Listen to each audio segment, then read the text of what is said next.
জোর করে দেহ ব্যবসায় বাধ্য করা হচ্ছে বাংলাদেশি তরুণীদের। কেউ রাজি না হলে দেওয়া হচ্ছে নানা হুমকি, নেমে আসছে অমানসিক নির্যাতন। প্রথমে নাচের জন্য তাদের আনা হয় মঞ্চে, সেখানকার কোনো খদ্দের পছন্দ করলেই যেতে হয় রুম ডেটিংয়ে। রাজি না হলে যৌন উত্তেজক বা নেশা জাতীয় খাবার খাওয়ানো হয়। হাত পা বেঁধে বিবস্ত্র করে ভিডিও ধারণ করে ওই ভিডিও দেশে পরিবারের কাছে পাঠিয়ে দেওয়ার হুমকি দেওয়া হয়। এভাবে অনৈতিক কাজে বাধ্য হচ্ছে দুবাইয়ে যাওয়া তরুণীরা। রাত মানেই তাদের কাছে হতাশা আর কষ্টের, অথচ বহু আশা আর স্বপ্ন নিয়ে দুবাইয়ে গিয়েছিলেন তারা। মাহমুদ সোহেলের রিপোর্টে বিস্তারিত। স্যান্ডেলিনা সো, রূপচর্চায় আভিজাত্য। মঞ্চে নাচের কথা বলে দুবাইতে আনা হয়েছে 20 থেকে 25 বছর বয়সী এসব বাংলাদেশি তরুণীদের। এসেই ফেসে গেছেন তারা।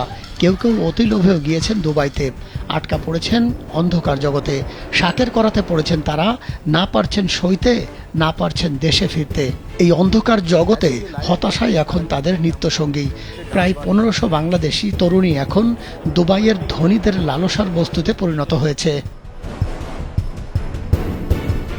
নাচের নামে তাদের কাজের সুযোগ হয় ডান্স বারে, কেউ কেউ সুযোগ পান ওয়েটার বারে অথবা ম্যাসাজ সেন্টারে। তবে রাতে সবাইকে পতিতার কাজে নামতে হয়, নইলে চলে ভয়াল নির্যাতন।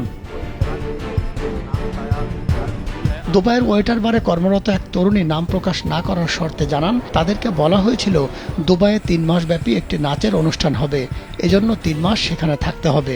প্রতি মাসে 50,000 করে 3 মাসে দেওয়া হবে 1.5 লাখ টাকা।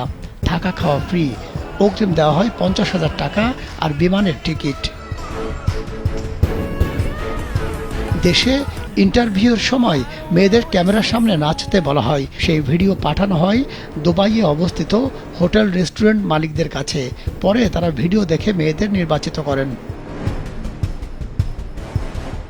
তখন অনেক মেয়েই বলেন তারা দুবাইতে যেয়েই শিখে নেবেন, কেউ কেউ বলেন যে কাজ দেবেন সেটাই করব। এমন সুযোগে মেয়েদের দুবাই নিয়ে যা ইচ্ছে তাই করার সুযোগ পান হোটেল মালিকরা। অনলাইন পোর্টাল ঢাকা পোস্ট এ বিষয়ে বিস্তারিত একটি প্রতিবেদন প্রকাশ করেছে। মাহমুদ সোহেল, কালবেলা।